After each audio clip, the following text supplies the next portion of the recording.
ওম নমঃ শিবায়। আজকের মহাবাক্যের তারিখ 12ই আগস্ট 1967। প্রিয় বাচ্চারা, গায়ন করা হয় উজ্জ্বল এক আজব তারা।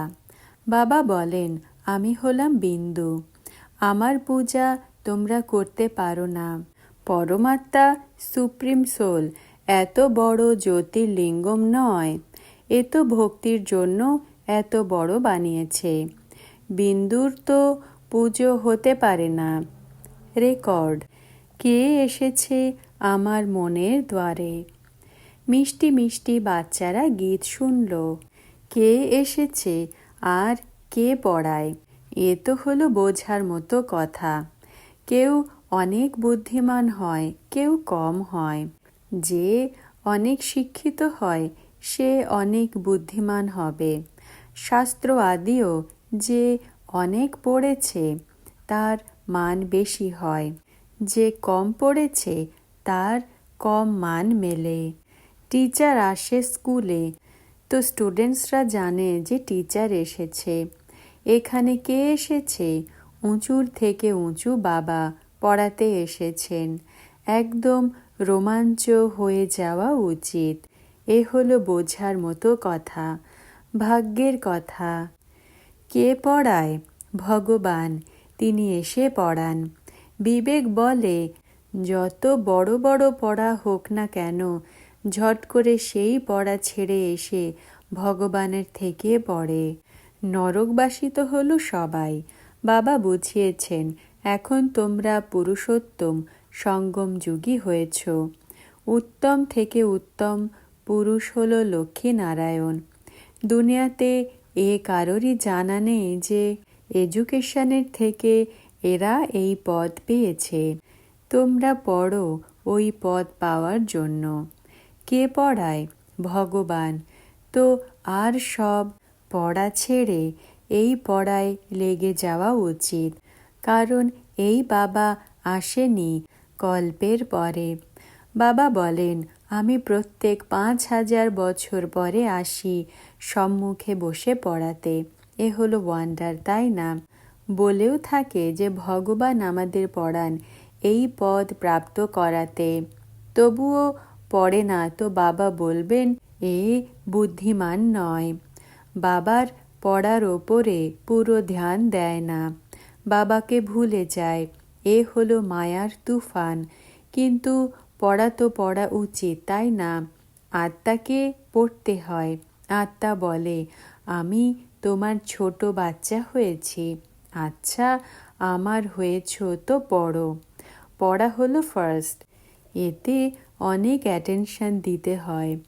স্টুডেন্ট আসে এখানে সুপ্রিম টিচারের কাছে। 7 দিন ভাট্টিও গায়ন করা হয়েছে। বাবা বলেন, পবিত্র থাকো আর আমাকে স্মরণ করো। দৈবিগুণ ধারণ করো তো তোমরা এই লক্ষ্মী নারায়ণ হয়ে যাবে। ছোট বাচ্চারাও মা বাবা ছাড়া অন্য কেউ নেয় তো তাদের কাছে যায় না। তোমরাও অসীম জগতের বাবার হয়েছ তো আর কাউকে দেখতে পছন্দ করবে না, সে যেই হোক না কেন। তোমরা জানো আমরা উঁচুর থেকে উঁচু বাবার। তিনি আমাদের ডাবল মুকুটধারী রাজাদেরও রাজা বানান। লাইটের মুকুট মনমনা ভব, আর রত্ন জড়িত মুকুট মধ্যাজি ভব। নিশ্চয় হয়ে যায় আমরা এই পড়ার দ্বারা বিশ্বের মালিক হই। 5000 বছর পরে হিস্ট্রি রিপিট হয়, তোমাদের রাজত্ব প্রাপ্ত হয়। বাকি সব আত্মারা শান্তিধাম নিজের ঘরে চলে যাবে। এখন তোমরা বাচ্চারা জানো যে আসলে আমরা আত্মারা নিজের বাবার ঘরে থাকি। এও তোমরাই জানো। দুনিয়াতে মনুষ্য তো একদম হলো জঙ্গলি জানোয়ার। যদিও সাধু সন্ত আদি রয়েছে, তাদেরও গুরু বলা হবে না। সর্বের সদ্গতি দাতা সদ্গুরু হলেন এক। শঙ্করাচার্য গুরুর কত ফলোয়ার্স রয়েছে, কত জৌলুস রয়েছে, আর তোমরা কি বলো? এ তো হলো পূজারী। বাবাকেই জানে না। এ তো হলো অরফ্যান্স। তোমরাও অরফ্যান্স ছিলে। বাবার হয়ে এখন আমরা স্বর্গের মালিক হই। এরপর আবার বাবাকে ভুলে অরফ্যান হয়ে পড়ে। অরফ্যান তাদের বলা হয় যাদের মা বাবা হয় না, ধাক্কা খেতে থাকে। তোমাদের তো এখন বাবা মিলেছে, খুশিতে গদগদ হওয়া উচিত। আমরা অসীম জগতের বাবার বাচ্চা হয়েছি। এরপর পরমপিতা পরমাত্মা প্রজাপিতা ব্রহ্মা দ্বারা নতুন সৃষ্টি ব্রাহ্মণদের রচনা করেন। এ তো হলো অনেক সহজ বোঝার মতো কথা। তোমাদের চিত্রও রয়েছে, বিরাট রূপের চিত্র বানায়, তাই না? 84 জন্মের জন্যই দেখানো হয়েছে। হাম সো দেবতা, এরপর ক্ষত্রিয় বৈশ্য শূদ্র হয়। এ কোনো মনুষ্যই জানে না, কারণ ব্রাহ্মণ আর ব্রাহ্মণীদের যিনি পড়ান সেই বাবার নাম নিশানি গুম করে দিয়েছে। ইংরাজিতেও তোমরা ভালোভাবে বোঝাতে পারো।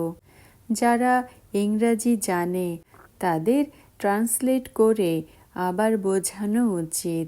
ফাদার হলেন নলেজফুল। তাঁরই এই নলেজ রয়েছে যে সৃষ্টির চক্র কিভাবে ঘোরে। তিনি পড়ান। যোগকেও বাবার স্মরণ বলা হয়, যাকে ইংরাজিতে কমিউনিয়ন বলা হয়, অর্থাৎ যোগাযোগ। বাবার সাথে কমিউনিয়ন, টিচারের সাথে কমিউনিয়ন, গুরুর সাথে কমিউনিয়ন। এ হলো গড ফাদারের সাথে কমিউনিয়ন। মনুষ্য গুরু আদি করে, শাস্ত্র পড়ে, এম অবজেক্ট কিছুই নেই। সৎ গতি তো হয় না। বাবা তো বলেন, আমি এসেছি সবাইকে ফেরত নিয়ে যেতে। এখন তোমাদের বাবার সাথে বুদ্ধিযোগ রাখতে হবে, তো তোমরা সেখানে পৌঁছে যাবে। ভালোভাবে স্মরণ করলে বিশ্বের মালিক হবে। এই লক্ষ্মী নারায়ণ প্যারাডাইজের মালিক ছিলেন। এদের গড গডেজ বলা হয়। বাবাকে বলা হয় নলেজফুল। মনুষ্য আবার বলে দেয় যে অন্তর্যামী। বাস্তবে অন্তর্যামীর অক্ষর হয় না। অন্তরে থাকে তো আত্মা। আত্মা যে কাজ করে সে তো সব জানে। সব মনুষ্য হলো অন্তর্যামী। আত্মা জানে যে আমি পড়ি, আমি এটা করি, আমি এই পার্ট প্লে করি। এমনিতে তো প্রত্যেক আত্মা হলো অন্তর্যামী। আত্মাই শেখে।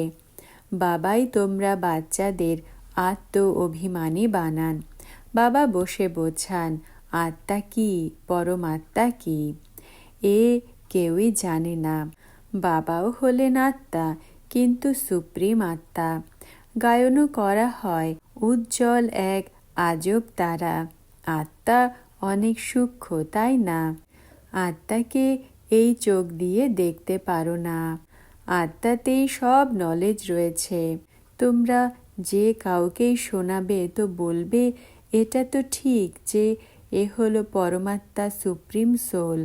এমন নয় যে এতটা বড় জ্যোতির্লিঙ্গম। এ তো ভক্তির জন্য এতটা বড় বানিয়েছে। বিন্দুর পুজো তো করতে পারে না। পুজো তো রাবণ রাজ্যে থাকে, তাই না? বাবা বলেন, আমি হলাম বিন্দু। আমার পূজা তোমরা করতে পারো না। কি করবে? দরকারই নেই। আমি তোমরা আত্মাদের পড়াতে এসেছি। তোমাদেরই রাজত্ব দিয়ে থাকি। আবার রাবণ রাজ্যে চলে যাও, তখন আমাকে ভুলে যাও। মনুষ্য বলে যে 84 লাখ জন্ম নেয়, কিন্তু বাবা বলেন ম্যাক্সিমাম হলোই 84 জন্ম, মিনিমাম 1 জন্ম। এমন এমন কথা তোমাদের থেকে যখন শুনবে তো বলবে যে এ তো হলো ওয়ান্ডার, তাই না? গড ফাদার আমরা আত্মাদের পড়ান। মহাবাক্যের শেষের অংশ পরবর্তী ভিডিওতে আপলোড করা হবে। ওম নমঃ শিবায়।